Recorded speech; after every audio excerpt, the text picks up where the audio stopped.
Kanye. You've gone and done it now. In case you haven't heard, within the last week, the GOAT himself decided to embark on the cancelled celebrity speedrun. It's been whatever on and off drama for the last 5 years, except for maybe the Alex Jones thing, which was pretty bad. He's crashed out on the occasion, but in the grand scheme of things, everything pre-February 2025 makes Kanye look like a saint. So what the fuck just happened? I grew up listening to Kanye, and up until recently, I would have offended that man with my life. I'm not afraid to admit that I'm a certified Kanye glazer. After all, he made graduation. Even when Vultures 2 came out, I was up to my neck in shit trying to prove that it wasn't all that bad. Looking back, yes, it kinda sucked ass, but that means that Bully's gonna be straight fired. Flame me if you want, but if the greatest of all time argument ever happened, you know I would have went with LeBron James, Queen Elizabeth II, and Kanye West. I remember my one friend and I would get into these heated debates because frankly I have this odd compulsion to hate on anyone's music taste if they aren't a ride or die fan of their artist. It's an obnoxious trait, I know, but when he's going on this Lil Darky and Baby No Money is way better than Kanye, I call bullshit. I have to stand on business. Also, in my defense, he picks out all of the overplayed as hell songs from them on Instagram Reels and TikTok, so you can probably understand why I ain't ever handing him the aux.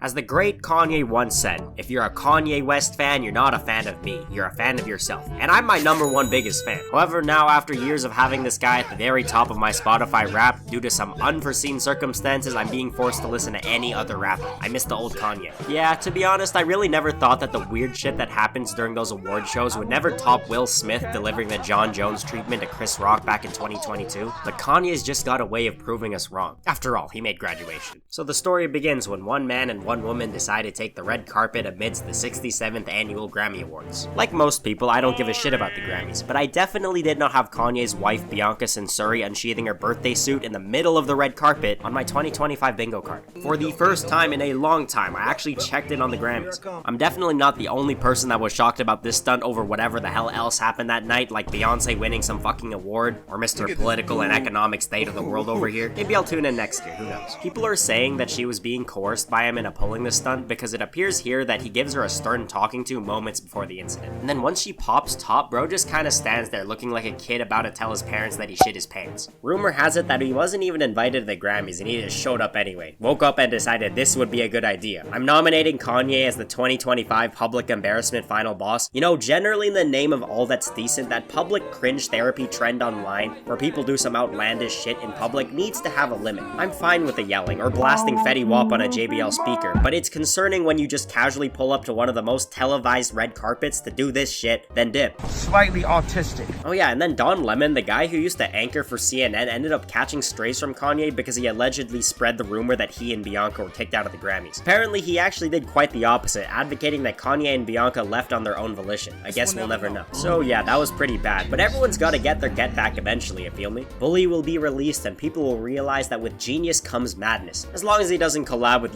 Miles ever again, I have faith in the comeback. But when the hole is this deep, Bully better be the best fucking shit we've ever heard. It could very well be Kanye's last stand against all the haters, and while he still has a semblance of a fan base, maybe he's still got that magic to produce. And he's using AI on his samples. Alright, so fresh off the Grammys disaster, Kanye did what he always does when he's in the headlines. Straight to the gram. I'm not sure why, but it seems like he tried to flip the script. Bro was flexing that Bianca was the most googled woman in the world in the last couple days, but considering why takes the achievement away in my honest opinion, it's not like she made graduation. You know those moments where you know exactly where you are when something big happens? For me, I was meticulously reading through my biology textbook when I saw for some reason again, in the heat of the moment, Kanye goes right back to hating Jews. So yeah, I guess that Instagram apology is officially revoked. And hour after hour, this crash out unfolds on Twitter, and I'm not calling it X. And this went on and on and on, continuing into daybreak and then some. So let's take a look at a couple other ones, shall we? Okay, wow, huh? Direct and straight to the point. There's no more defending this guy. I've yayed my last Dolph.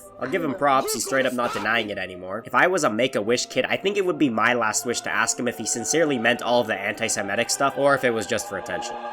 Scratch that, I guess he's not doing that anymore. Please, Mr. West, no more today. Controversial meets controversial. I'm just saying Diddy's an objectively bad person. Like, the cases are still piling in, and I'm pretty sure it's safe to say that that dude deserves to be behind bars for life. Many are at Kanye saying to free the guy. Gone off the deep end is what I gotta say. Down with free speech. Kinda ironic he's calling, quote, fat bitches sex offenders when he's literally saying free Puff. Don't get me wrong, I'm against this body positivity shit idea where being extremely unhealthy should align with a beauty standard, but going on this hocus pocus shit that they're committing a heinous act fact is just not a valid take. In case you forgot, February is actually Black History Month, so the timing just couldn't have been any worse for this tweet. Funny story, way back in the day, we had this project where we had to do research and a presentation on an outstanding black person in celebration of Black History Month. Silly little me chose Kanye West. I just left out the stuff that he said in 2018, but now he's doubled down on that statement. Yeah, the Virgil tweet is honestly just really bad. Even if this crash out is just for attention, this tweet was seriously an overstep. Virgil wasn't just one of Kanye's most important collaborators, but a friend. Like, he was behind some of the most iconic visuals and merch that Kanye's brand had to offer. Had these two been on great terms, they probably would have been a different kind of force in the world of trend setting. The thing is, Kanye became jealous of Virgil's success when he became an artistic director for Louis Vuitton, and they kept this rocky friendship for some time. Unfortunately, when Virgil tragically passed away in 2021, the unresolved tension between them never really got closure.